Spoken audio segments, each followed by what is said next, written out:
The broadcast is now starting. All attendees are in listen-only mode.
Good afternoon. For those of you who have signed on early, we are queuing up for the Special Topics in English Learner Programming monthly webinar.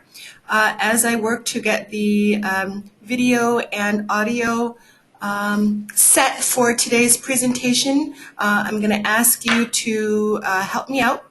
Let me know if you can hear me by typing in the chat box just a quick message to let me know that you can hear okay. Thank you.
Good afternoon. It is 1 p.m. on Thursday, January 10th, 2019. You are participating now in the webinar titled Special Topics in English Learner Programming. This is Aussie's monthly webinar series for a variety of topics pertaining to those who support English learners. Let's begin. I wanted to say Happy New Year to everyone. I hope you had a great winter break. If you're in a school or LEA, I hope you had a very relaxing, restful winter break, and welcome back to the new year and the second half of the school year. This is, again, Aussie's Special Topics in English Learner Programming monthly webinar, the first webinar of the new year, 2019. This is also the first in a four-part series of broadcasts that we'll be doing. The title is Improving Skills in the Four Language Domains. Specifically, for this month, we will be diving into the domain known as listening. My name is Anika Harris. I'm the Professional Development Specialist at Aussie, focusing on English language acquisition. And if this is the first time you're tuning into the monthly series, please know that, again, we cover a wide variety of topics pertaining to English learners, English language acquisition, and EL program administrative and instructional activities. Today, I'll be focusing on listening, and it's one of 4 language domains. The other domains are speaking, reading, and writing. And in the next months, we will be focusing on one of the other language domains. Today, I wanted to help you or refresh for you your understanding of the listening domain within the broader context of communication. I'll be sharing some considerations for designing listening activities for both language and content development. And finally, we'll be thinking through considerations for assessing English learners' listening skills. So I wanted to start out the webinar on listening with a case study. This is not a real student.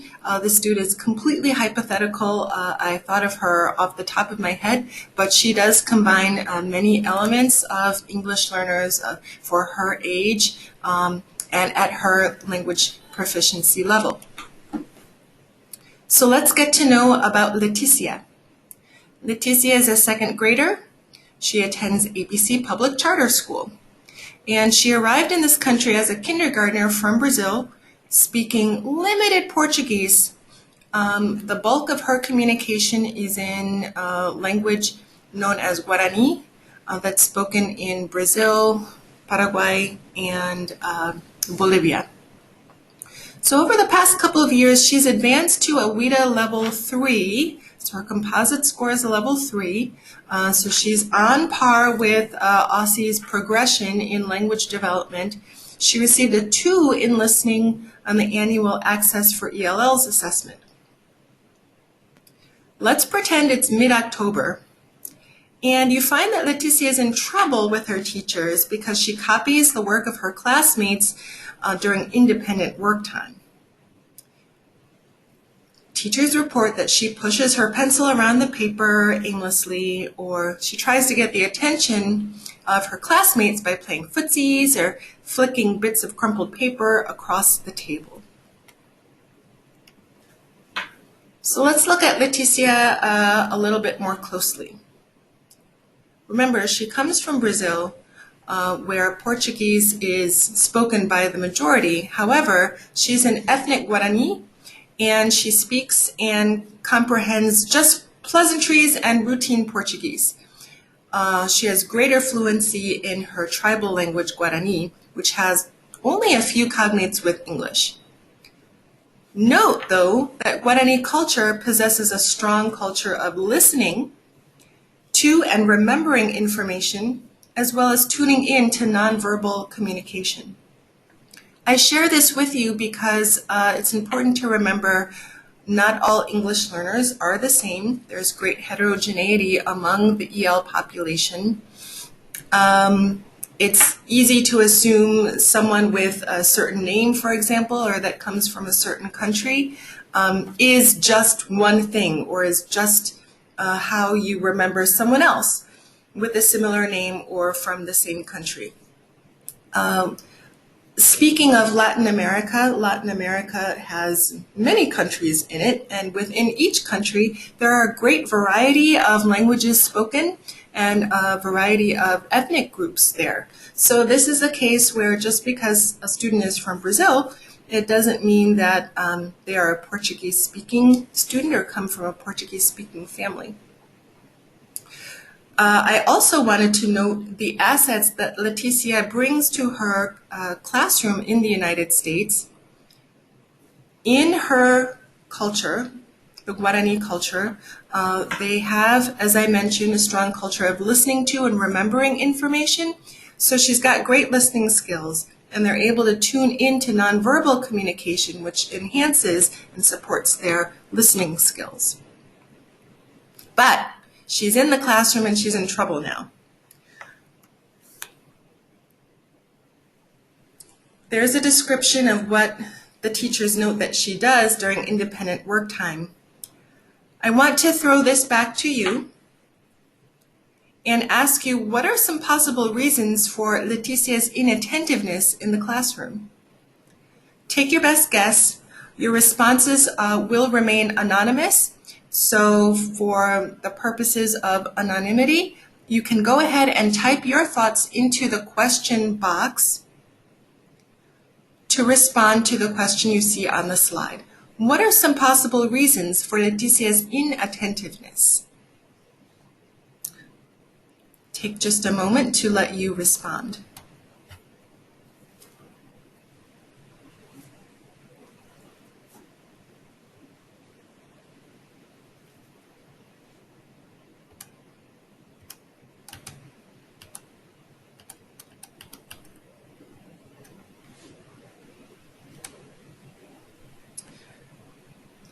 Okay, thank you for typing in. There are some ideas about why Leticia is not paying attention while she's playing footsies and throwing balls of paper around.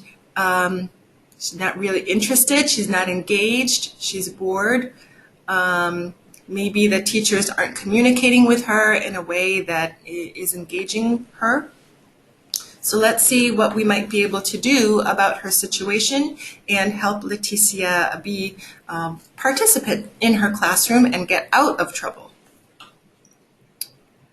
To that end, I want to help you understand the domain of listening within the greater concept of communication. Those of us who work with English learners understand communication to be divided into 4 parts that go together, but there are 4 parts, and we typically call those the 4 language domains. And those domains are listening, speaking, reading, and writing.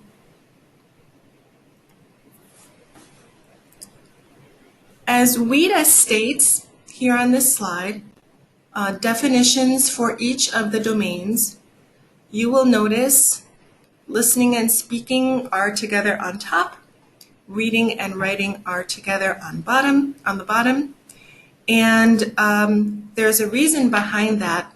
Listening and speaking are understood to make up oral language skills, where listening is understanding and processing oral communication, and speaking is actually doing the oral communication. Reading and writing on the bottom go together, and they're understood as literacy skills, where reading is the process of understanding writing, and writing is the action, doing writing. So oral language really is the groundwork, sets the groundwork for literacy, for reading and writing. Usually, students develop their oral English skills in school if they're English learners. To break this down further, oral language, again, that's listening and speaking, is understood in 2 ways, where listening is the receptive activity and speaking is the more active activity. Listening, you can't really see it happening as well as you can see speaking happening, because speaking is the action. But listening is a mental process where you're receiving the sounds, you're receiving the speaking. Speaking is actually making and producing the sound, so it's more active.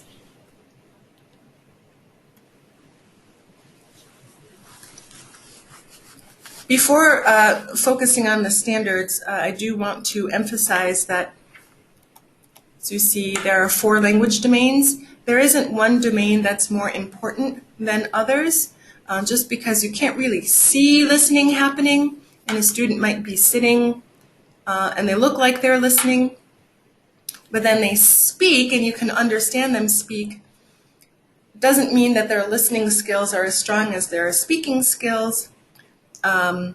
It's important to develop the listening skills for a student in the new language so that they can then speak it well. Similarly, when we go through the reading and writing webinars, it's important to be able to read so that you can take those concepts from the text and write yourself. So let's move forward here. In DC, we are a member of the WIDA consortium, which means that we use WIDA's tools and assessments. Their suite of assessments includes the screeners that we use for kindergarten through grade 12, as well as the annual English language proficiency assessment known as WIDA's Access for ELLs.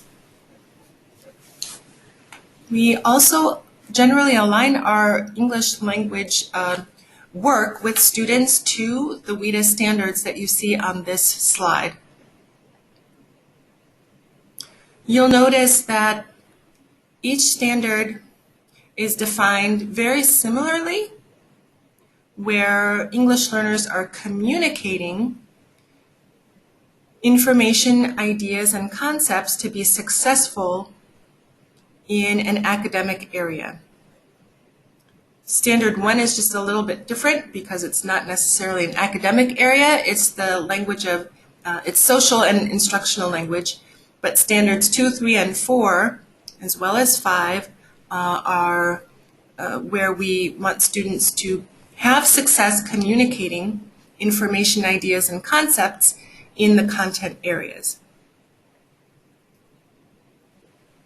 When we think about standards and lesson planning to the standards and assessing students' ability to meet the standards, we're thinking of helping them achieve in listening and speaking and reading and writing in each of the standards.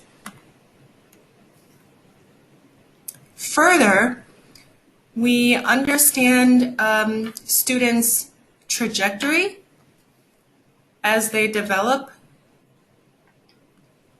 their skills in the English language as going from lower to higher. You'll see 6 is the highest level as defined by WIDA, and it appears at the top. And at the other end of this spectrum, we have 1, level 1, entering. You may notice that students at level 1 are able to do what you see bulleted. And the bullets represent less complexity with language, being able to use just words or short phrases, understand words and short phrases, and they need a lot of support. Our goal is to develop students' English language proficiency and help them go up the rungs of this multicolored ladder here. Our exit criteria for English learners who are in English language instructional programs is a 5. So they need to hit 5 bridging as their composite score on WIDA's Access for ELLs, where you see they're able to comprehend and communicate actively using a variety of sentence lengths with varying linguistic complexity. They can do this with oral language or with written language, and they're able to utilize specialized and or technical language of the various content areas. 6 is considered the level of English that their native English speaking peers can produce, but we also understand in the real world, native English speakers vary in their English language proficiency too.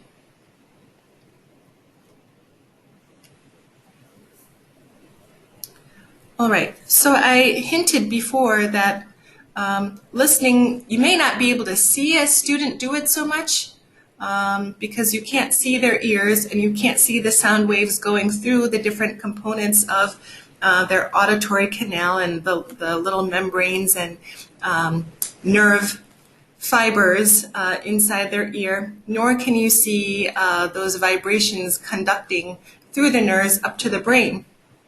But there is activity happening with listening, even if you can't see it. So let's talk about the importance of listening. Listening does happen in phases when someone is learning a new language. Generally, in phase 1, a student is hearing sounds and they're processing the actions that go along with those sounds. So the sounds may not make sense for a newcomer or a student who's at level 1, but with time and repeated exposure to that language, they can start to discriminate that certain sounds represent certain visuals or certain foods or mean that something is about to happen next.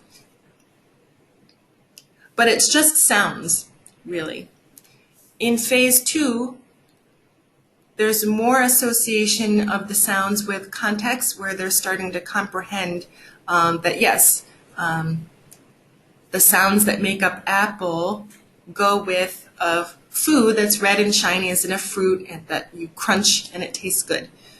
Or the sounds recess mean we're about to go outside and play on the playground.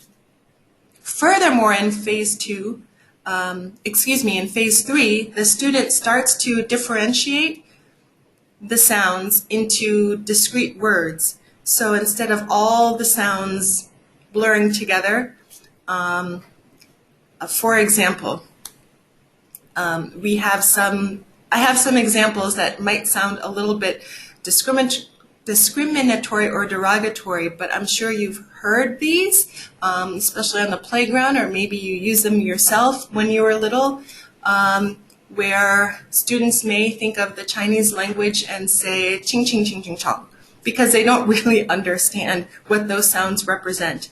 Or for generally African languages, they may say ooga booga ooga booga, because they don't understand the sounds that they're hearing, et cetera, et cetera. So I won't give you more examples than that.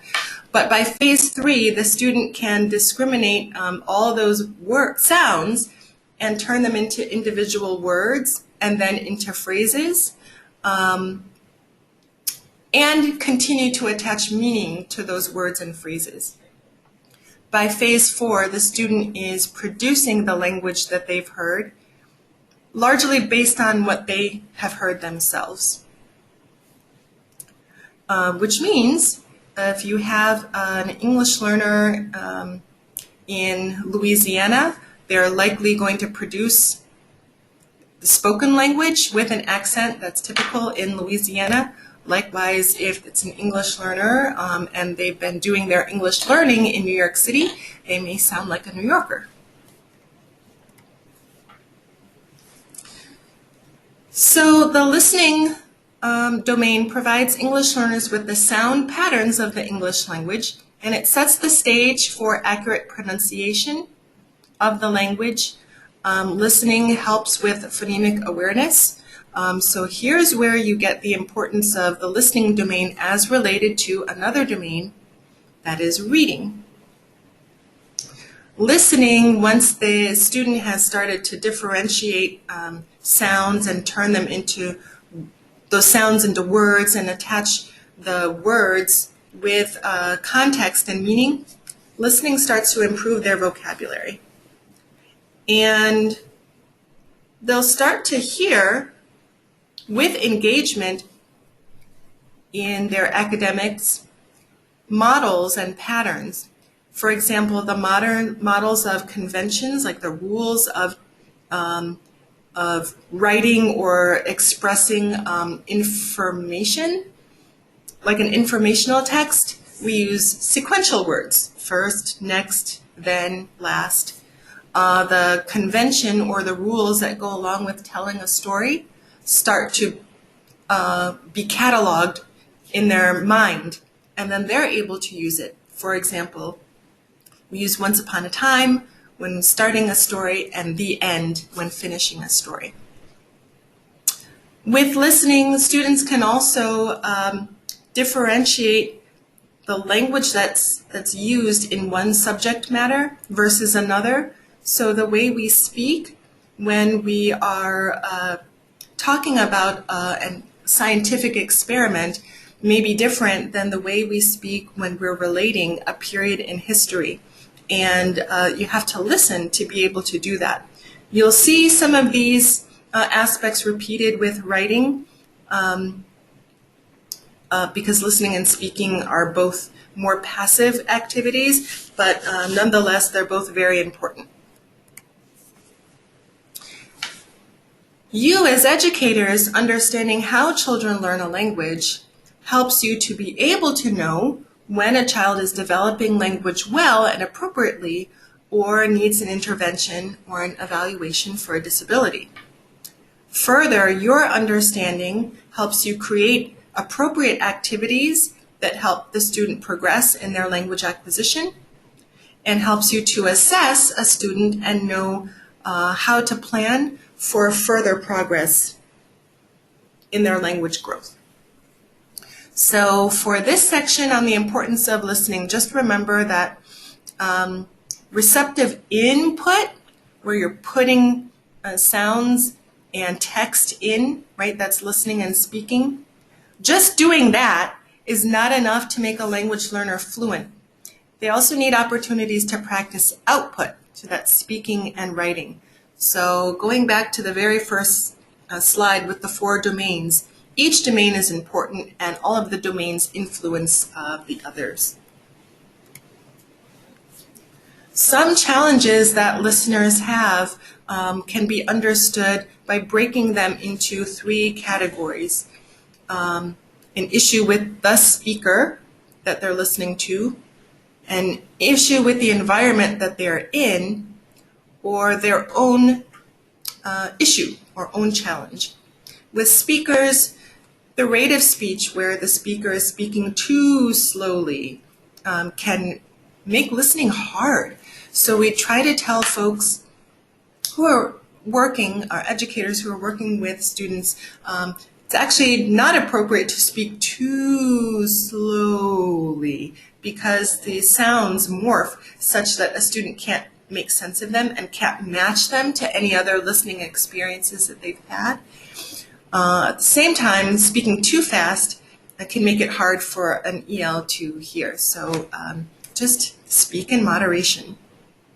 Accent and volume can be challenging, as well as engagement. And I've written here proxemics, which just means where the student is located in relation to the speaker. I know I've been in classes where the teacher was writing on the board and the back was facing the students, but the teacher writing at the board was speaking, and the sound from their voice went to the board and didn't really go back towards the students, so it became really hard to hear.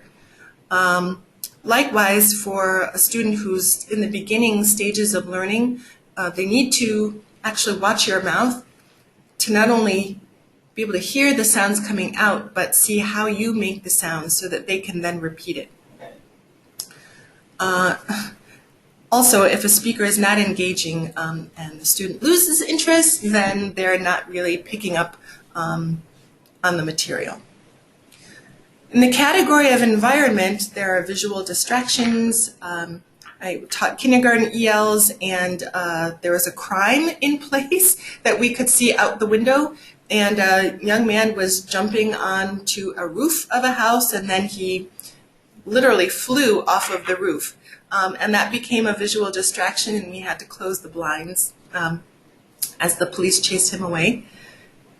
Audible distractions can be as simple as someone chewing gum next to you, or someone whispering, or something that they hear is more interesting than what the teacher is talking about, and they lose focus on the content. Also important to think about the student's emotional state and psychological needs. If they're upset, they may be focused on something other than what they're hearing. And if they're hungry or they feel ill, they may not be focused on what they're hearing. Challenges with the listener include exactly what you see. And that's where we come in. We can assist students in boosting their vocabulary, boosting their background knowledge, and working with phonics to help students distinguish individual sounds, which also improves writing and reading.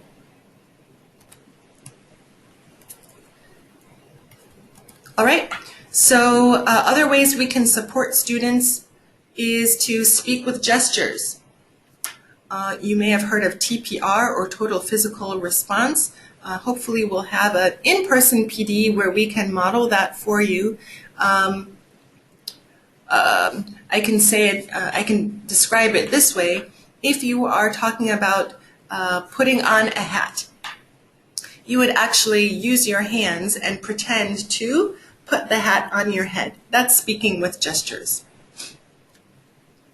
Incorporating visuals is just what it sounds. A lot of us do that already, where we add pictures where we can, or we draw, or we may have a media like videos and movies. And then providing context clues as we're speaking to help students connect a word to a meaning. So if we say recess, for example, students, we are going to recess in 15 minutes. Remember, recess means we get to play on the slides and swings and kick the ball. So slides, swings, and kick the ball are some context clues that attach back to recess. And where I said in 15 minutes, perhaps I, as a teacher, would point to a clock, sort of incorporating visuals so that the student starts to match 15 minutes to time on a clock. And in the colored or shaded areas below, you see some other examples of using context clues.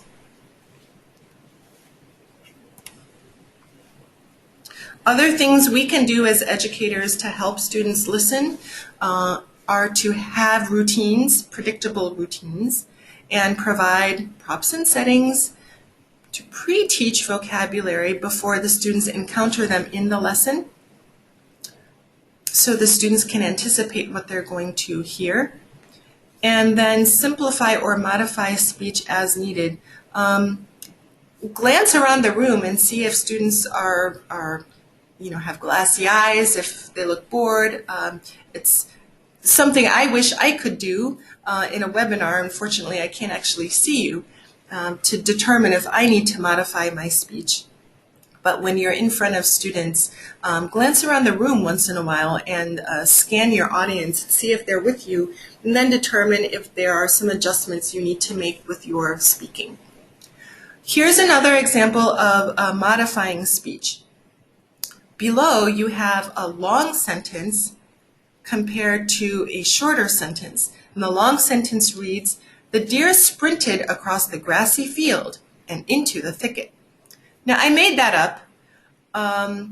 There's something about that sentence that strikes me as difficult for a student who's at a level 1 or a level 2, maybe even a level 3, right? There are some words in there that are not familiar words. You don't encounter these words on a regular basis.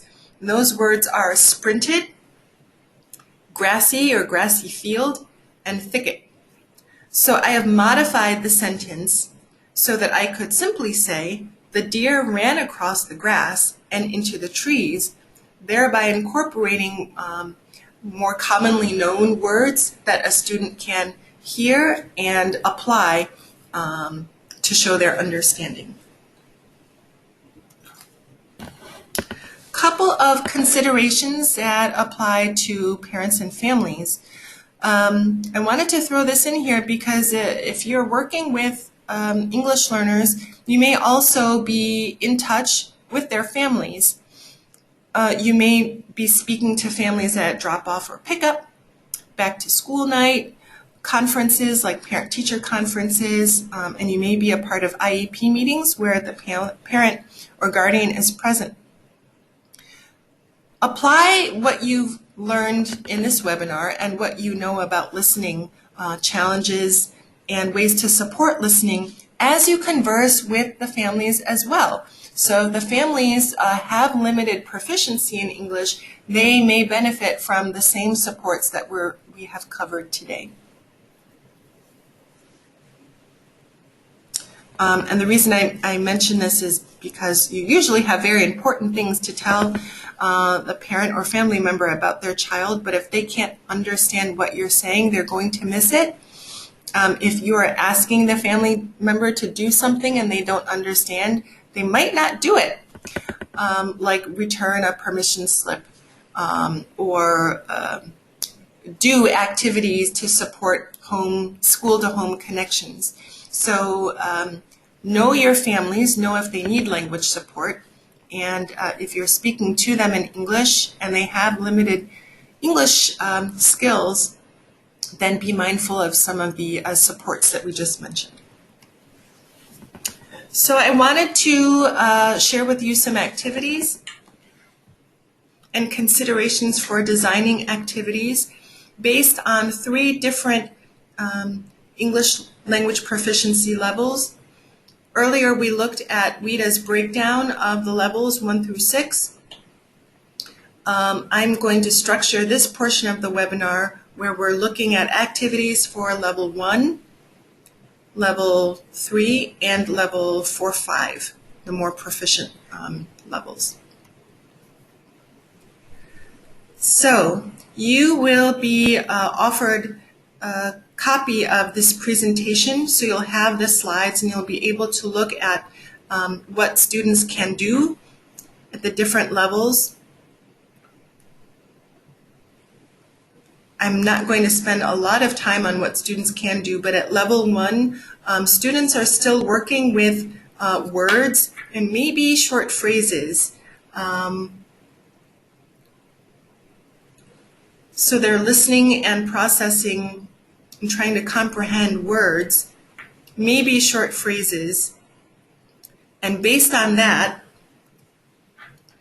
I have some ideas for activities for students who are newcomers, who are in their first year of schooling in the United States, and they're coming to you with little to no English skills.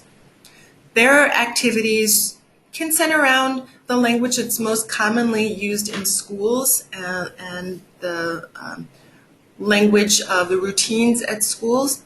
So newcomers benefit from hearing and attaching meaning to words like school and understanding that that's a building and a place where they come to learn for a large portion of the day, but also the items that they find within a school, like a door, a window, bathroom, water fountain, teacher, nurse, principal, and the routines. So they should be some activities should be designed to help them understand the vocabulary of words and structures in the school, but also the routines, right? First we take off our coats and put them on the hook. Then we go to our tables and look at the board for our assignment, etc. would be a routine. And doing that on a regular basis helps students to get the language of those routines. And frequently, newcomers are going to attach strongly to the language of routines before they start picking up academic language. Newcomers can have repeated exposures to routines like raising your hand, lining up, how to signal that you need to use the bathroom or get a drink of water. But please be aware of how many steps you expect the student to follow. A newcomer can follow one step at a time with modeling. So if you're asking them to raise their hand, you should probably also raise your hand as you ask them to raise their hand to model what you want them to do. which is different than saying, raise your hand. When I call on you, you can come up to the board and write your answer and then sit back down. That just had multiple steps in it, and that might be too much for a newcomer to follow. So the activity here is to give the instruction, just one, and model it as you're saying what you want them to do. As time goes on, the newcomer can be expected to increase what they hear. So you can give and model a two-step routine to increase the challenge.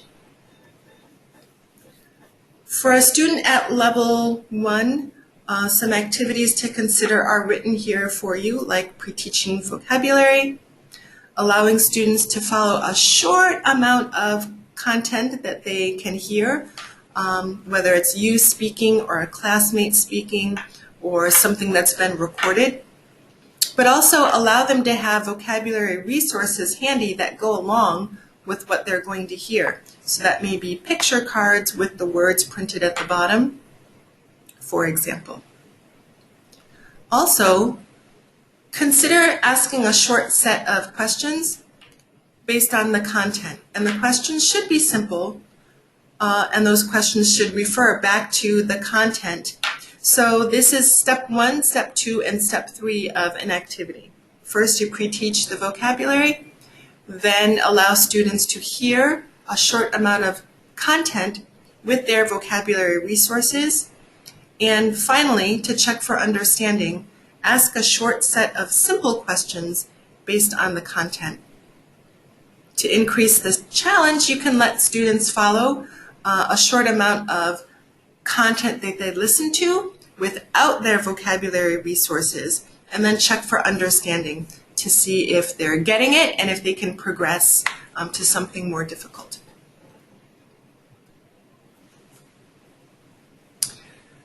Now I'm modeling that activity here. We have a lesson in science on habitats, and I've written the objective for you, which is just students being able to point to habitats, and their support is a picture card, which you see on the slide. The teacher says, after pre-teaching the vocabulary, the teacher is going to give a short amount of content that they say. It is very hot. There are no plants. There is sand. Show me the picture. The student would then be expected to point to one of the pictures on that card. Hopefully they're pointing to desert, which is in the lower, to my right-hand corner. Right? So the teacher has said something that goes into the student's ear. They're expected to hear it. And all they have to do as a beginner is point, but they do have to listen. So that's an activity that would be appropriate at this level. Jumping ahead to a student who has intermediate proficiency, we're going to call them a level 3. They would be able to process more specific language of the content area and be able to hear and understand expanded sentences, but they still don't have full proficiency. So they still might not fully understand what they're hearing. An activity for them would be to, again, pre-teach vocabulary and build background knowledge, then allow students to follow a slightly larger amount of content that they hear, having, again, their vocabulary resources at the ready. Then, here's where it's different from the level 1 activity.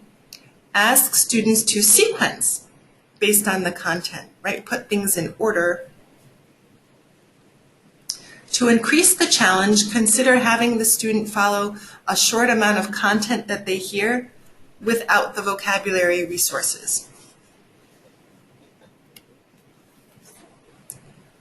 So we're working in the language of science again, and you see a picture of the water cycle. Again, the support for the student is a picture card. This is a expanded picture card with the different phases of the water cycle. What the teacher is going to do is pre-teach the vocabulary like rain and snow, clouds, sun, water, sea, and also refresh students' knowledge of water and how rain happens. Find out what they already know. Then show a brief clip of a video that features the water cycle. And at the end of the short clip, ask what happens first in the water cycle, what happens second, what happens third, etc. The student can be allowed to use a picture card to show the water cycle in sequence. Since they're a level 3, they should move beyond pointing, and maybe now they can state orally, first the sun heats the water, next, or if you're doing a writing activity, based on the questions that you asked about the video that they heard, they're going to write their answers. First, the sun heats the water. Next, etc.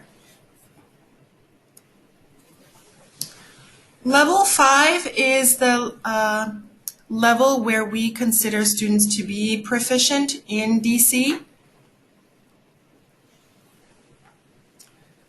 So if you have a student who's approaching a level 5, they should be able to listen to language and interpret a cause and effect based on what they hear. They should be able to infer, to identify subtle differences in speech, and be able to process specialized or technical vocabulary in that content area. With level 5 students or a student who's approaching level 5, here's the activity, also in 3 steps. First, find out if they need the vocabulary of the lesson to be pre-taught. If so, pre-teach it. If not, move ahead. Also consider if that student needs to build their background knowledge before being exposed to the lesson. Then, allow a student to follow a moderate amount of content that they hear, and they can use their vocabulary resources. So this is similar to the level 1 and the level 3 activities. And just like with level 3, you could ask students to sequence based on the content. To increase the challenge, just like with level 3, let them listen to a moderate amount of audible content without their vocabulary resources. What's different from level 3 and level 5 is at level 5, or approaching level 5, where they're getting closer to being fluent in English, what they're listening to should have greater complexity than what they're listening to at level 3. So, to show how that plays out, again, we are working in science. We have the WIDA standard there for you. We're working on the water cycle. And with this objective, with this language objective, I have not written in a support like a picture card or a graphic organizer, because the language is, the student is approaching proficiency. They likely need less support and less scaffolding. The teacher move here is to show a brief video on the recent worsening hurricanes related to the water cycle. Then the teacher would ask the student, based on what they heard in the video, to explain why hurricanes are growing in intensity, using the water cycle as the foundation of their argument. And the student could or may not need to use visual support like what you see below, as they did as a level 3 student.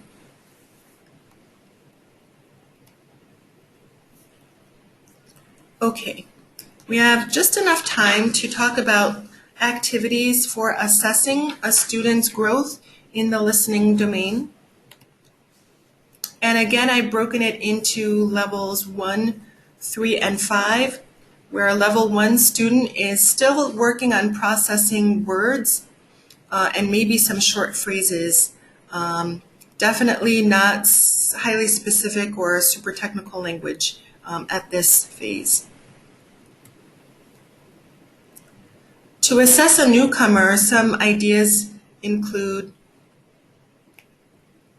seeing how well they follow a 1 or maybe 2-step directions with no visual support and no modeling.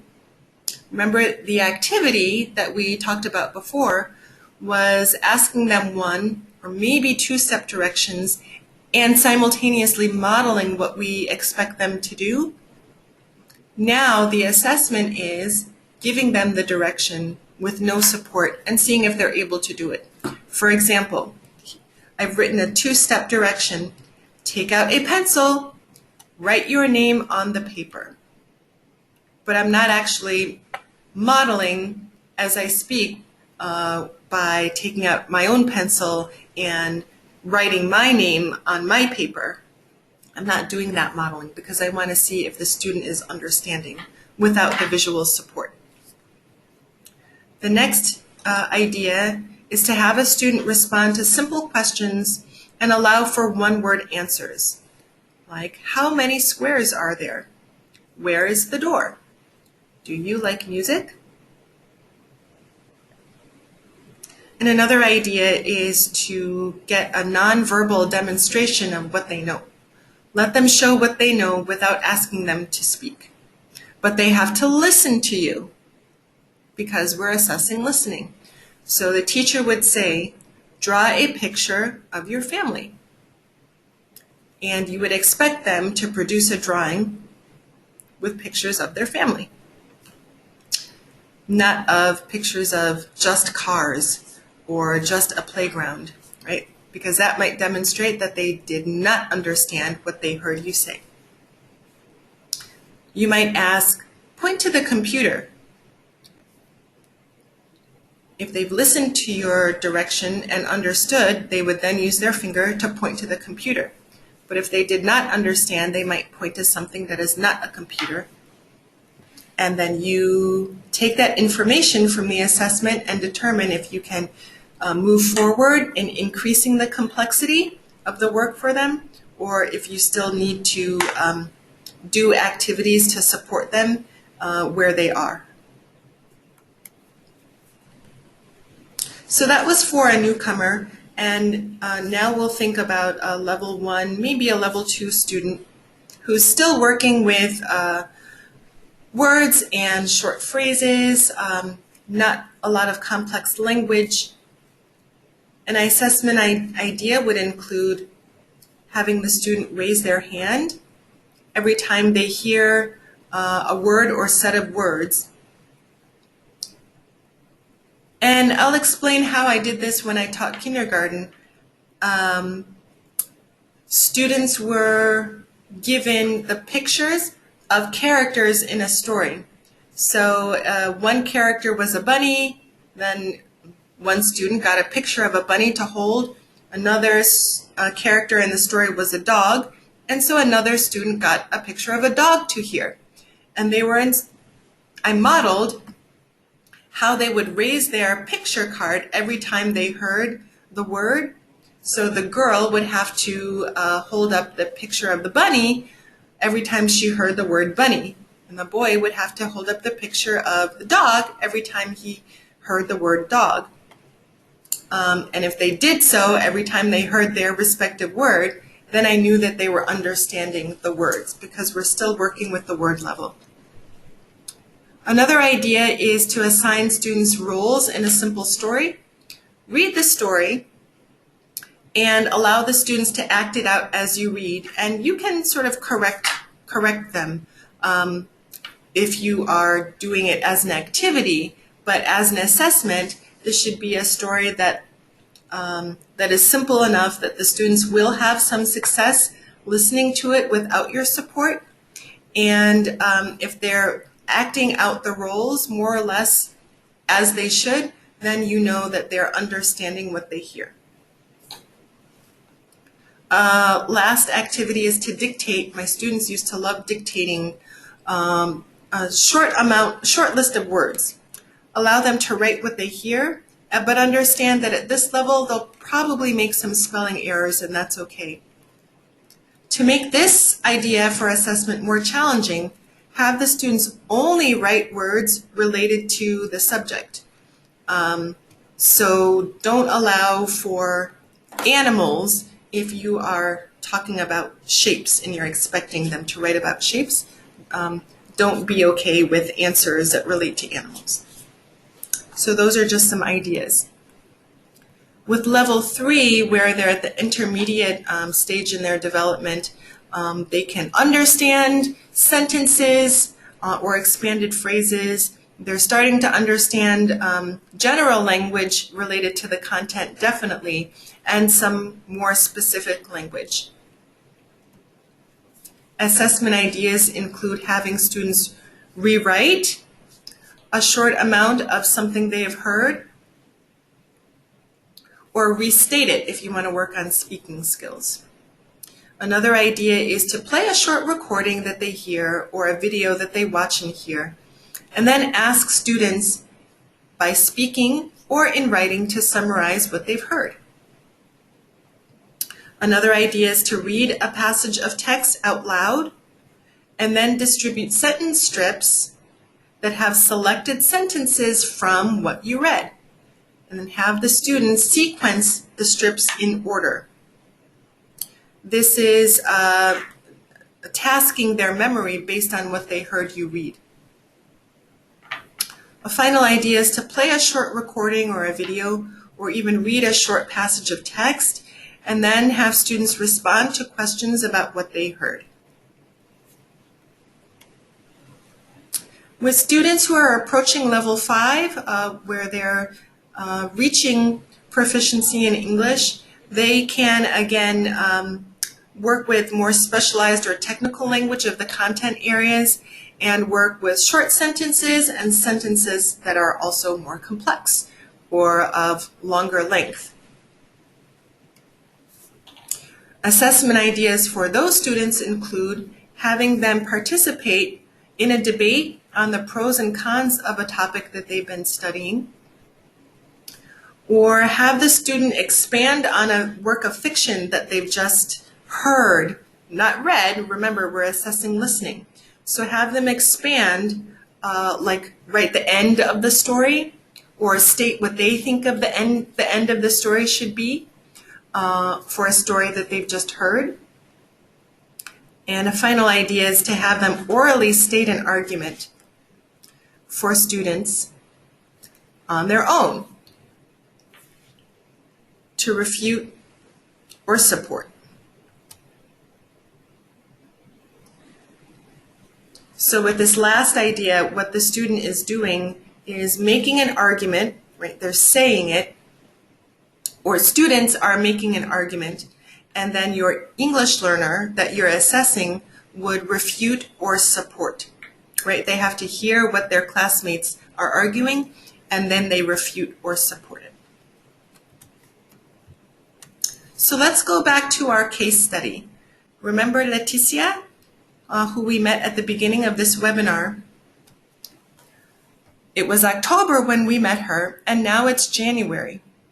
The teachers of our second grader are focused on developing her skills in the listening domain. They have recognized through what her English EL teacher has said that she comes from a culture that has assets where listening is going to be a strength for her. And they've understand with some coaching by the EL teacher that the teachers are speaking to students with their back turned to the students. And remember, Leticia relies on gestures and nonverbal cues. Her current access score in listening is a 3, so she's on target for her language development, but there are some things that teachers need to do, whether it's identifying the 3 challenges, right? The speaker, the environment, or the listener, and reducing the challenges accordingly. Based on what you've heard in this hour, I'd like you to use the question box again and think about some possible instructional or assessment activities that could help gauge Leticia's progress in listening. What could you do to know if Leticia, who is a level 3 in listening, if she's making progress in listening? And hint, hint, think of some of the assessment ideas that I mentioned, or maybe you have some ideas of your own.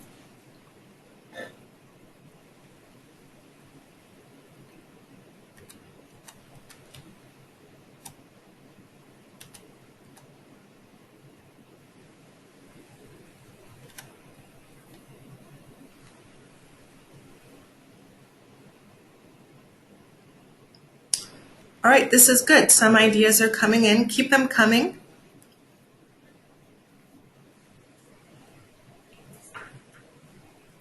Right, she went from being bored, where she had no support, and she's feeling kind of lost. She's not engaged.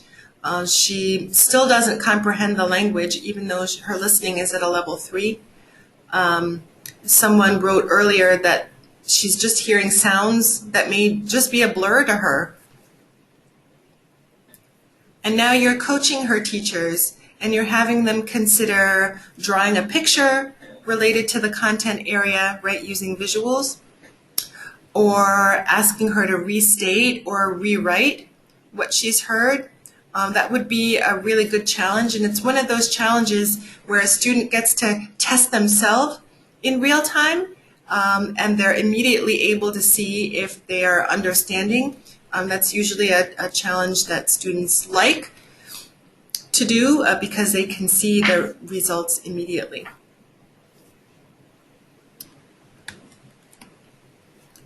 Okay, I know we have just a couple of minutes remaining. As always, I want to direct you to some resources that OSSI has. We do have an updated version of our EL policy document, Delivering Education Services to English Learners. It's available on OSSI's website, but you'll also get these slides so you can click on the link and access it that way.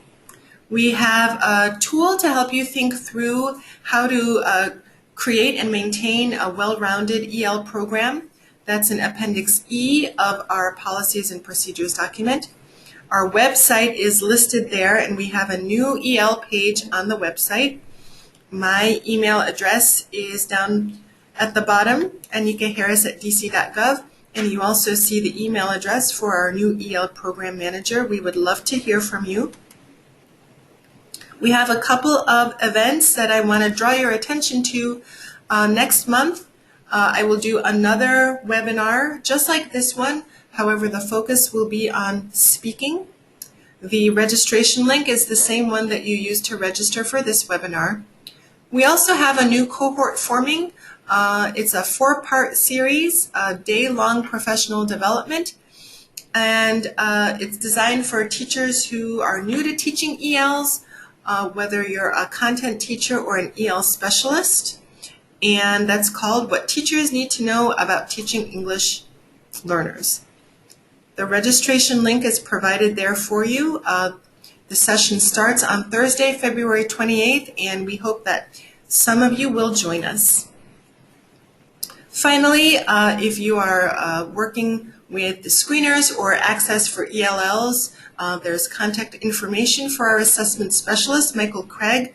If you have questions about data as it relates to English learners, like what's in your school information system, please reach out to Chandy Wagner.